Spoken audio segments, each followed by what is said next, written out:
Gua ngadu, ada pungli jelas depan mata, guanya yang dipegang. Akhirnya ditarik gua ke ruang interogasi, diinterogasi gua.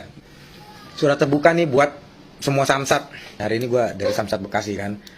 Mau balik nama sama perpanjang pajak. Gue udah selesai nih ngurusin semua step-stepnya nih sampai ke pembuatan BPKB ini.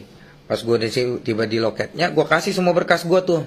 Polisi yang di dalam langsung bilang ke gue, "Mas, ini kalau misalnya mau cepet, saya bantu, tapi 550. Kalau mau normal, 3 hari." Gue bilang, "Pak, nggak usah, saya biasa sendiri kok, nggak usah dibantu." 2 kali dia ngomong lagi, "Ya mas, kalau misalkan nanti itu 3 hari jadinya." Gue jawab dengan lembut lagi, "Gak apa-apa pak, 3 hari juga, saya nggak buru-buru." Responnya, "Ya Allah, mas." Agak kesel gitu, dia nggak terima sama statement gue. Kesel gue, teriak gue, kantor Samsat. Maksud gue teriak, supaya ada polisi yang datengin gue. Terus gue ceritain masalah, dia yang ditangkap. Didatengin sih, tapi yang dipegang siapa? Gue. Gua ngadu, ada pungli jelas depan mata, guanya yang dipegang. Akhirnya ditarik gua ke ruang interogasi, diinterogasi gua. Pengaduan, ruang pengaduan. Dibilang gini yang polisinya nih, ngebantuin nih.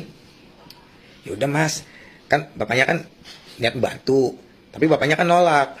Kayaknya nggak paham dia. Maksud gue ini kan mengadu, ada pungli. Bukan masalah bantu. Kalau masalah dibantu, saya nggak butuh bantuan. Ini ngomongin pungli. Gua minta ditangkep, susah. Katanya ini orang Polda, bukan orang Samsat Bekasi, jadi nggak bisa pegang. Walaupun udah jelas pungli. Lain kali Samsat Bekasi, khususnya karena gua bayar pajak di situ, copot aja bannernya anti calo anti pungli, copot. Nggak berguna. Halo guys, balik lagi sama gua. Sekarang 4 September nih. Selalu tahu, baru beberapa jam yang lalu, jam 8 kayaknya sejam yang lalu, tiba-tiba ada yang nelpon gua. Dia bilang dari Polda dia. Terus gue tanya, dia di mana? Udah di depan rumah gue. Lo tahu tujuan mereka apa? Buat narik VT gue. Wah, dibombardir, teleponin terus gue. Gue aneh loh. Kenapa gue yang dipegang? Kenapa kagak oknum tersebut? Iya kan? Kenapa kagak dibenahi kubu mereka? Aku masyarakat, ya kan?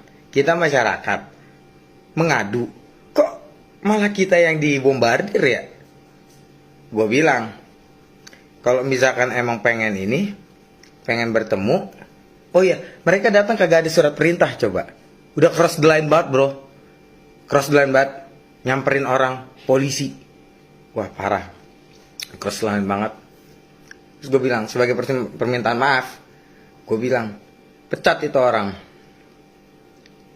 Terus dia bilang begini, ada yang bilang, nanti keluarganya gimana makan apa? Hey, pas dipungli itu, setiap anggota keluarga yang dipungli itu, dia itu meminta tanpa memikirkan ekonomi keluarganya tersebut. Jadi, gitu.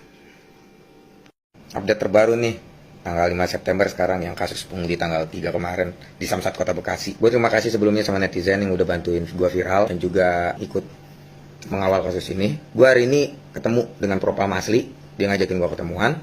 Terus dia juga ngasih surat perintah yang benar-benar real dari Polda. Gue didampingi juga sama bokap nyokap. Di sini Propam datang ke gue buat gue menceritakan kronologisnya, bagaimana, siapa yang terlibat dan lain-lain. Gue bilang tadi sama Propamnya, itu kasus pungli yang di Samsat dan Mogot, dibilang kalau gesek 30K. Coba cek yang di VT saya bilang. Itu banyak banget itu Samsat-Samsat yang melakukan pungli. Gue udah bilang, gue udah mohon, kalau misalkan kita masyarakat harus disusahkan lagi, waduh, nggak banyak orang yang kayak gue ya berani, nekat gitu kan. Walaupun gue juga takut, keluarga gue takut. Tapi ya kalau misalkan nggak kita, siapa lagi ya nggak. Dan habis itu gue pesan ya sama netizen-netizen nih, mengalami atau melihat kejadian kayak gitu, jangan malu permaluin orang-orang kayak gitu, oknum-oknum kayak gitu, videoin, viralin, suruh bilang pecat. Gue sih ngawal kasus ini, gue bilang saya mau dia dipecat, karena yang kemarin gue bilang dia itu sangat meresahkan. Saya nggak mau lagi ada yang kayak gitu. Dan pemecatan ini salah satu tindakan tegas dan nyata bahwa kubu Polri harus baik, harus bersih, supaya kalau misalkan ada oknum yang kayak sama, akan langsung dipecat juga, dan mereka takut untuk melakukan hal tersebut. Gitu sih. Ya gue belum tahu perkembangannya gimana, orang itu gimana nanti. cuman kita ikutin aja. Oke, salam sehat, gue masih aman intinya.